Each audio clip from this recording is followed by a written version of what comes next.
여러분 안녕하십니까? NWS 내외 방송 뉴스를 시작하겠습니다.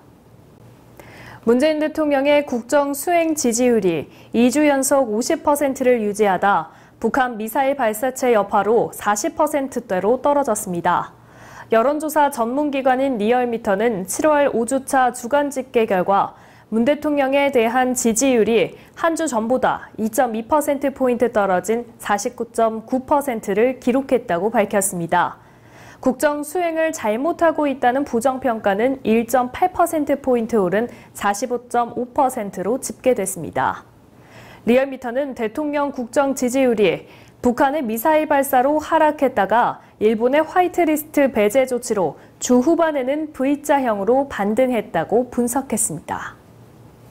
더불어민주당 일본 경제침략대책특위 위원장인 최재성 의원이 일본 여행금지구역을 사실상 확대해야 한다면서 도쿄를 포함해 검토해야 한다고 말했습니다.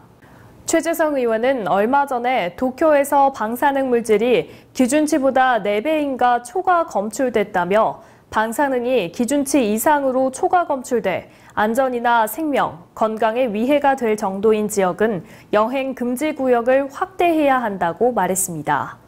일본 외무성이 반일 시위를 이유로 한국 여행에 주의하라는 공지문을 올린 데 대해서는 우리는 일본 대지진도 방사능 오염도 있는데 해당 조치를 안 했다며 일본이 재발등짓기를 하는 것이고 더 막대한 피해가 갈 것이라고 경고했습니다. 일본의 화이트리스트 배제 발표와 미중무역 분쟁 등 악재가 겹치면서 원달러 환율이 개장과 동시에 달러당 1,200원을 돌파했습니다. 어제 서울 외환시장에서 원달러 환율은 전 거래일 종가보다 5.6원 오른 달러당 1,203.6원으로 거래를 시작했습니다. 달러 대비 원화 가치가 장중 1,200원을 넘어선 것은 2017년 1월 11일 이후 2년 7개월 만입니다. 서울시는 중랑구 북부간선도로 공중에 7만여 제곱미터 규모의 도로 위 도시를 조성하겠다고 밝혔습니다. 서울시는 북부간선도로 신내교차로에서 중랑교차로까지 500m 구간 상부에 인공대지를 만들고 그 위에 1,000 규모의 공공주택을 건설할 계획입니다. 계획에 대한 주민공람 등 의견 수렴 절차를 거쳐 2021년 착공, 2025년에 신혼부부와 청년들이 공공주택에 입주할 수 있도록 하겠다는 게 서울시의 목표입니다.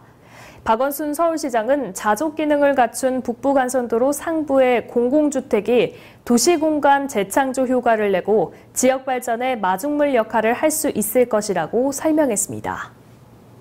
마크 에스퍼 미국 국방부 장관은 현지 시간 4일 지상 발사용 중거리 미사일 배치 문제와 관련해 이는 억지 태세를 제공하기 위한 것이며 해당 지역의 동맹 및 파트너들과 협의를 거쳐 배치할 것이라고 말했습니다. 호주를 방문 중인 에스퍼 장관은 기자회견에서 미국의 아시아 지역 내 지상 발사형 중거리 미사일 배치가 중국을 겨냥한 적대적 조치라는 인식이 있다는 질문을 받고 즉답을 피한 채 이같이 밝혔습니다. 그는 배치 지역이 유럽 지역이든 아시아 태평양 지역이든 아니면 다른 지역이든 간에 이는 영내 충돌을 억제하는 억제 태세를 제공하며 지속시켜준다면서 어느 지역이 됐든 간에 우리는 동맹 및 파트너들과 협의하여 배치할 것이라고 강조했습니다.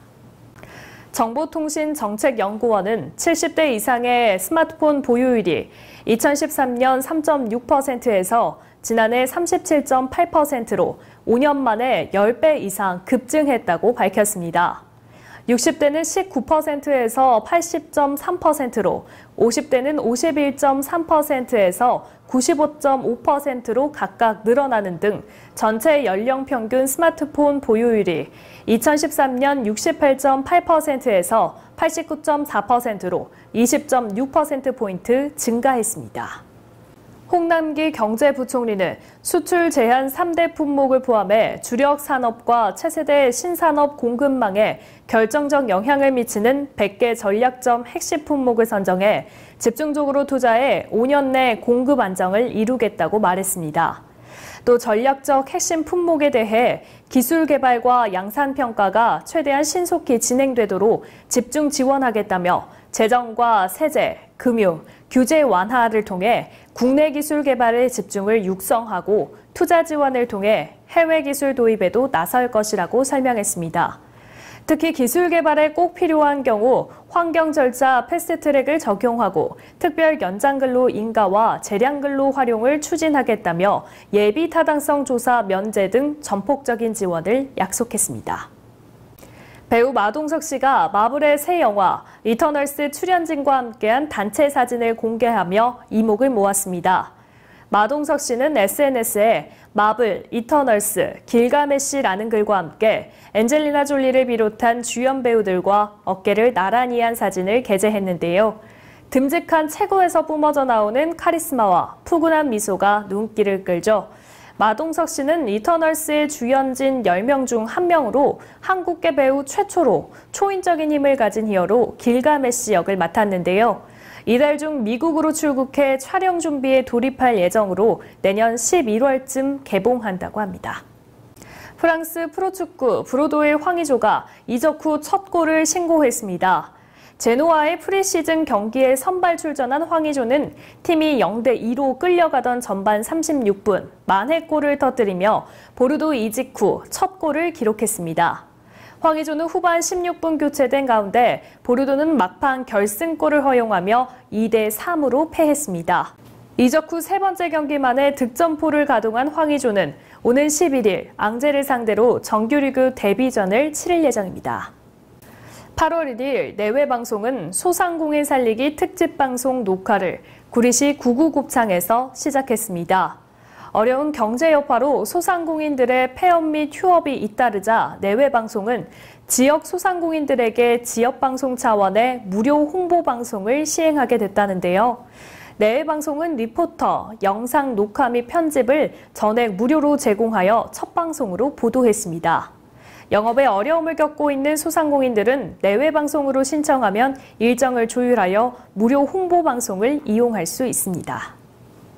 네, 어제 전국적인 폭염으로 많이 힘드셨죠? 오늘 8호 태풍 프란시스코가 북상하면서 남쪽 지역부터 비를 뿌릴 것으로 예상됩니다. 내일은 전국으로 비가 확대될 소식이 있어 답답함을 쓸어줄 것으로 보입니다. 오늘 뉴스 여기서 마치겠습니다. 시청해주신 여러분 고맙습니다.